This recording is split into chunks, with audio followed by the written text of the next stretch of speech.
Hello everyone. Welcome to the part 2 of Go to Sleep Without Cuddles challenge. More fluff coming your way before... Oh well, there's more fluff coming, to be fair. As always, special thanks to my lovely patrons and all of you who still watch my videos. Don't forget to subscribe to keep up with the uploads and check out the members only posts. I will upload the confession series, I promise.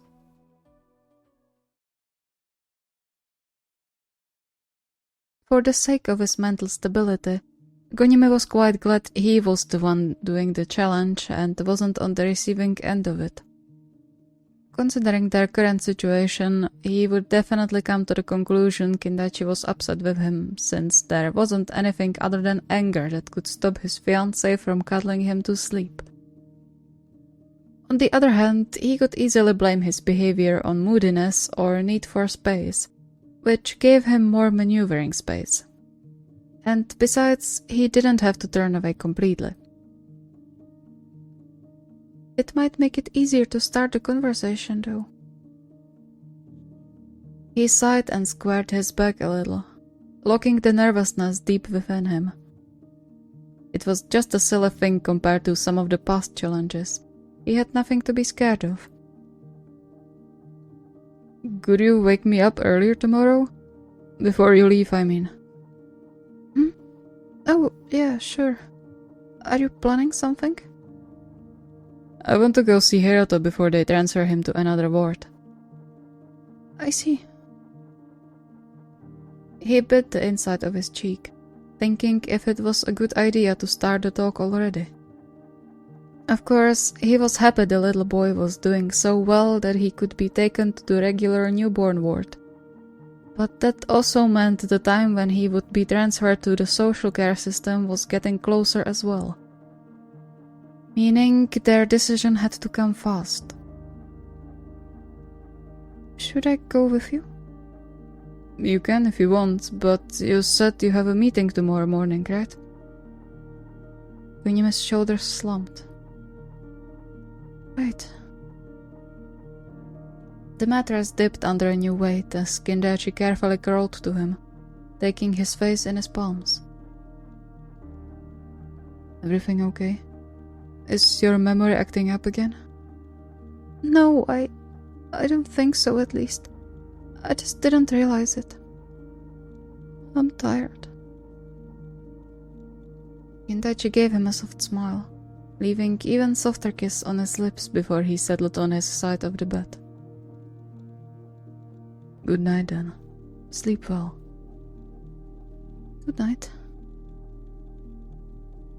He carefully shuffled down and made sure to stay strictly on his side, barely catching the confusion flashing across Kindaichi's face. However, before he could start doubting, Kindaichi's arms snugged around his waist and pulled him to his chest, engulfing him in warmth and safety.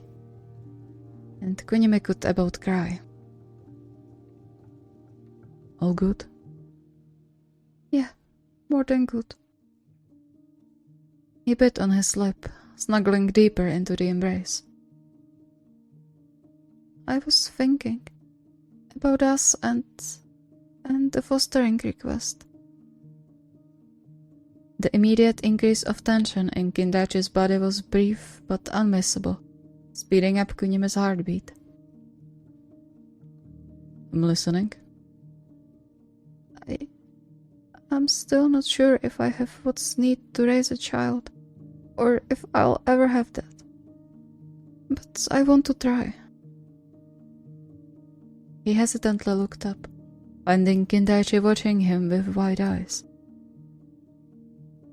If you are really sure about it. For a beat or two, neither of them moved. And then Kindaichi let out the happiest little sound as he squished Kunime in his arms, excited humming resonating through his chest. Okay, that's awesome. Of course I'm sure. I wouldn't bring it up if I wasn't. Promise it's going to be fine. You can take it slow. I'm so happy right now, you have no idea. He did have an idea. He quickly shooed away the doubts resurfacing in his mind, instead focused on right now. On the warmth of Kindaichi's embrace, on his happiness and the tiny kisses being peppered all over his face. I'll talk to the nurses tomorrow when I'm there then, okay? Sounds good. One last kiss landed on his forehead, yet he felt something change in the way Kindaichi gripped his sides now. I swear I'll do everything in my power to protect you, from any kind of danger there is. I meant it when I said I'll gladly break my legs again if it means I'll catch you before you fall. And I mean it figuratively too. I won't let anything happen to you, I promise. Kunime managed to just nod, hiding his face in Kindaichi's chest again to conceal his shaky breaths. Thank you.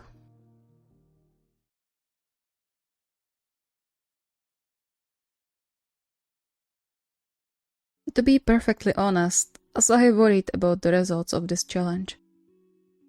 Since the last week and their proper heart-to-heart talk, revealing more than he ever dared to bring up and baring their hearts to each other unlike ever before, Noya got that much clingier, almost as if he was afraid Asahi would disappear if he let go of him for even a moment.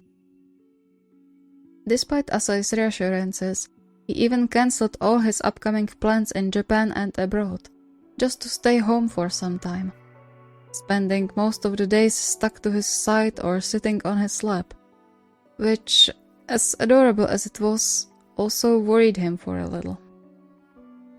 Sure, he enjoyed having Noya with him for longer, but he wasn't blind. He could see the deeply hidden fright and guilt in Noya's eyes, but he had no idea what to do about it besides let Noya cling to him as much as he wanted now. Maybe if I hold his hand or something, it's going to soften it? So that he doesn't think I don't want to touch him at all? That might work. Right, it was just about Cuddles. He didn't need to pretend to be upset or anything.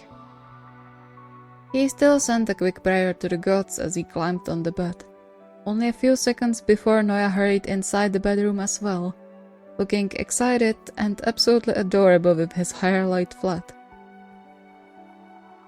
It's so nice to have a bathtub, you know?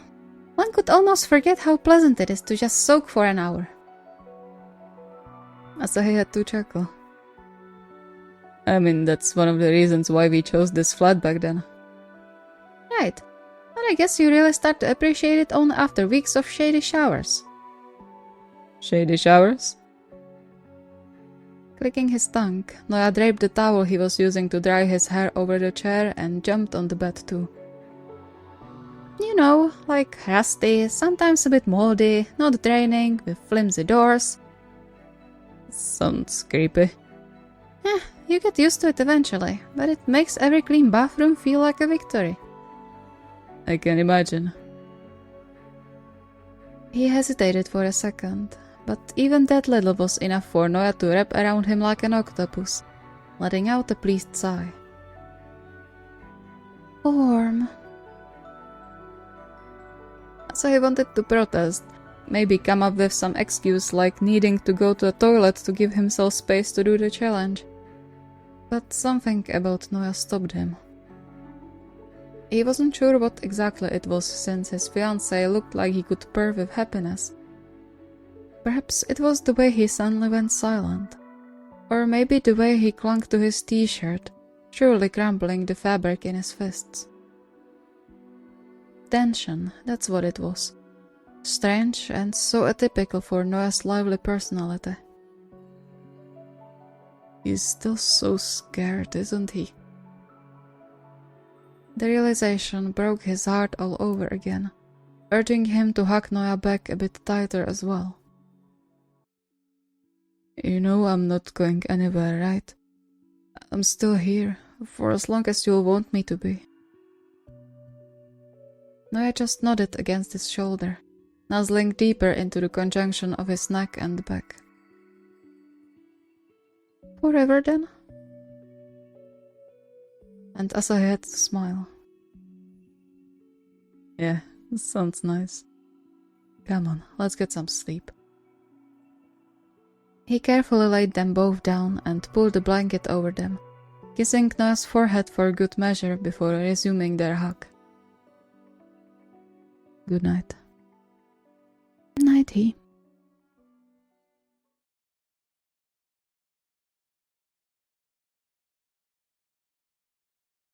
Aone couldn't wish for better timing with a challenge like this than now, although thinking that made him a little nauseous.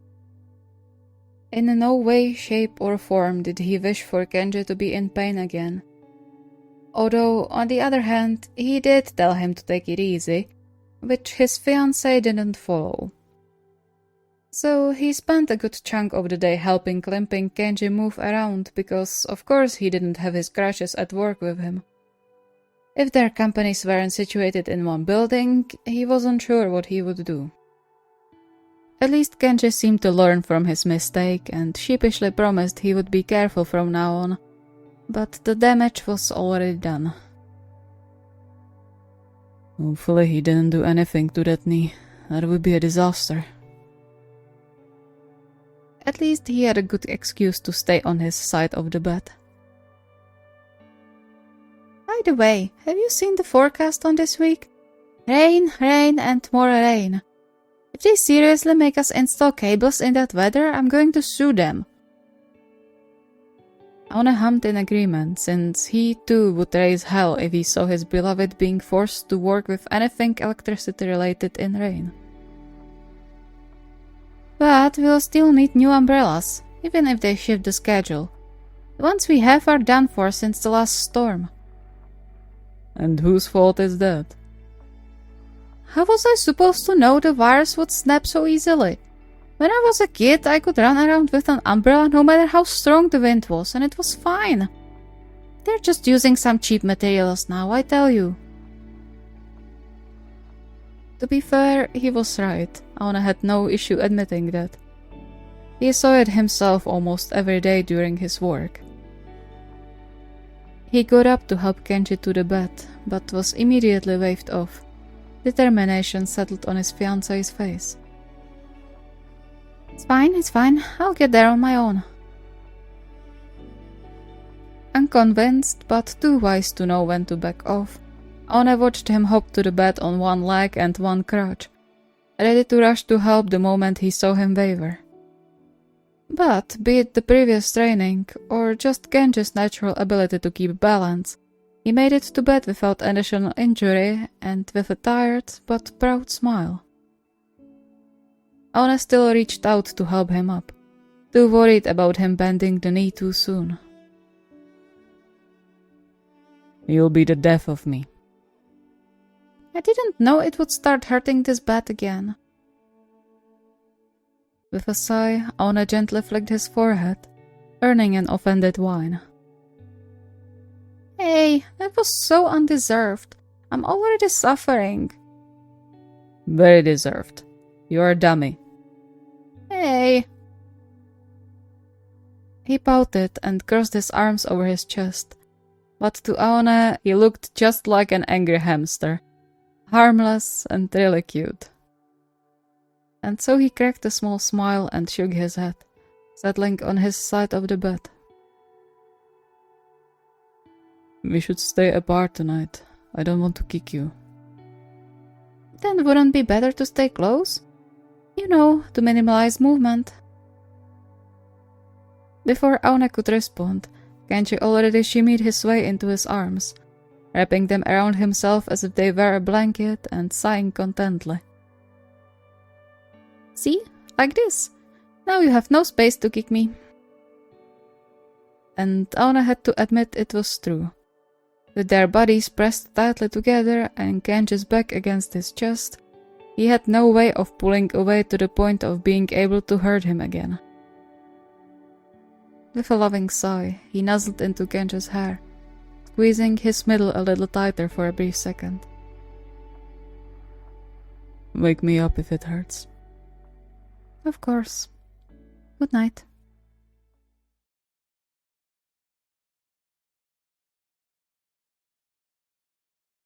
While he didn't like the idea of hurting Taichi or making him worried and overthink, Hayato saw the current challenge as an opportunity to test something for himself.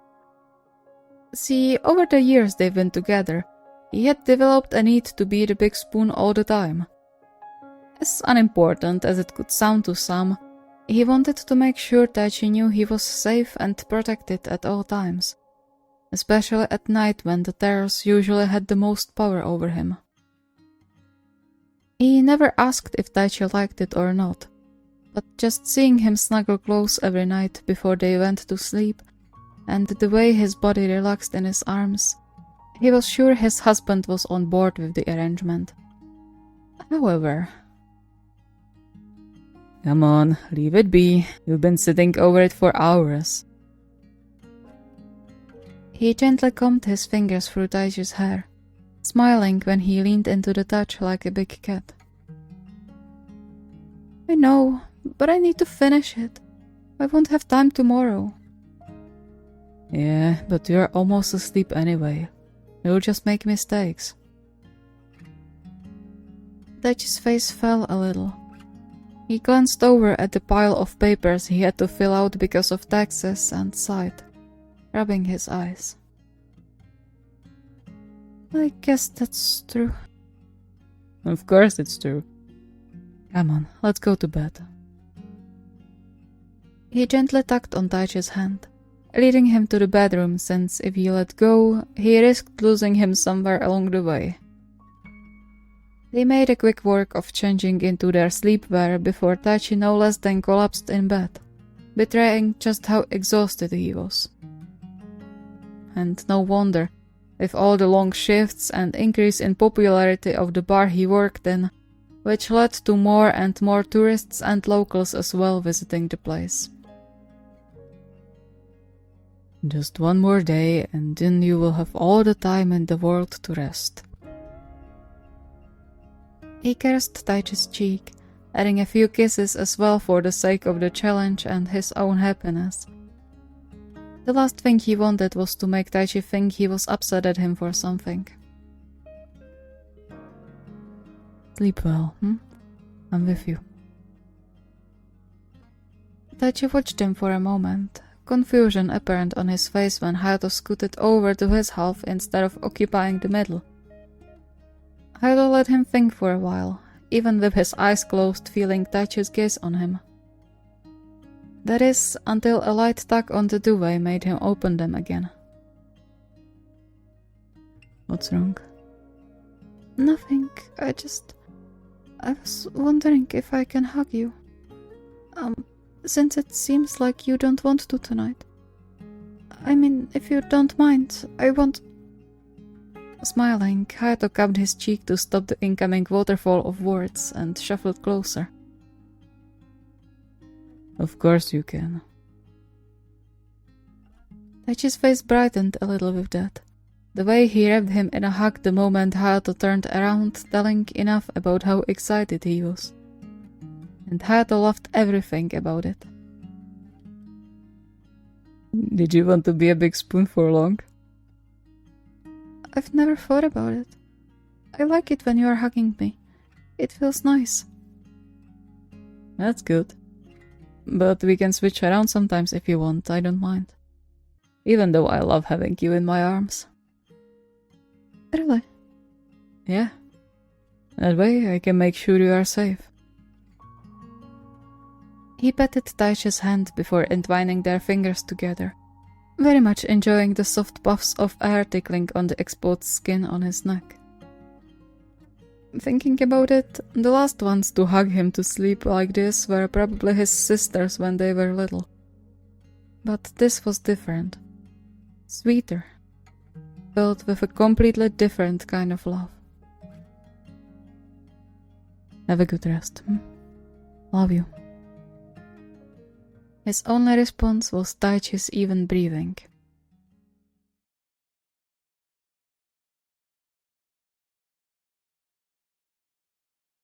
For once not feeling the invisible anger aimed at him from the other participants, Oikawa contently rubbed his hands together as he finished his pre-bedtime routine and prepared to head to sleep. He only wanted to see Iwaizumi's reaction since his fiancée had always been quite adamant about hugging him to sleep, although Oikawa had no mind to complain. After the years they spent apart in different countries before they reunited in Argentina, and Iwaizumi's injury that prevented him from sleeping cuddled for almost half a year, he treasured the feeling of being locked in Iwaizumi's arms to the same degree as the ring on his finger, which he also almost lost. Thinking about it, he seemed to have talent for almost losing all the things he found precious, mostly due to his own mistakes. But this shouldn't be bad, right? It's nothing drastic, just a little fun. He shook his head to chase the doubts away and huddled into the covers just as Iwaizumi exited the bathroom. Can you stop using all the hot water? Ice baths are fine, but not every evening. Not my fault you are slow. Besides, you are the only person I know who actually enjoys bathing in cold water, so I'm technically doing you a favor. Iwaizumi narrowed his eyes at him, and Oikawa squealed when an ice-cold hand landed on his bare skin. Keep your hands to yourself, you fiend! It's deserved. No, it's not. Leave me alone. He huffed and turned his back to Iwaizumi, still grumbling under his breath about the unbelievable cruelty from his own fiancée. Just so you know, no cuddles for you. He waited for Iwaizumi's response, hoping for an apology, or something at least. But all he got was a quiet hum when Iwaizumi shrugged before climbing on his side of the bed as well. Much to Oikawa's confusion, he didn't even try to reconcile and instead just yawned and turned the light off, based on the movement, more than ready to sleep. Oh, come on, what is this? He bit hard on his lip, contemplating his options and wondering whether he did something wrong after all without noticing. But he was just doing what he always had, right? It was just their banter over small things, nothing serious.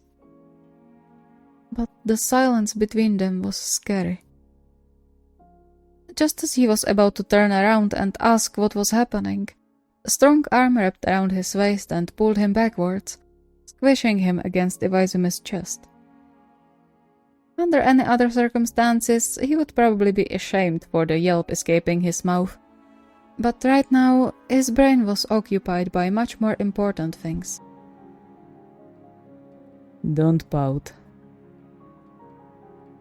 The soft vibrations of his voice sent tingles through Oikawa's skin, making goosebumps appear on his arms. I'm not. Sure, totally. He nuzzled deeper into the crook of Oikawa's neck. It's cute when you do, but you don't have to now. So you aren't upset? For what? Bathing in cold water? Please. Relief flooded Oikawa's whole being, chasing away his worries and urging him to make himself more comfortable in the embrace. It was probably silly to think Iwaizumi of all people would get upset over something so insignificant. But since the recent events... Don't think so much, you'll fry your brain. Hey, you're so mean. And how can you even tell, huh? I can. He squeezed Oikawa's side, the kiss left on his neck sending jolts through his skin. I know you well, remember? He did remember. After all, they've been together almost their entire lives. And hopefully for the rest of them to come as well. Unless you do something stupid again. But before that, he supposed he could allow himself to imagine growing old together, with their love as strong as it was now.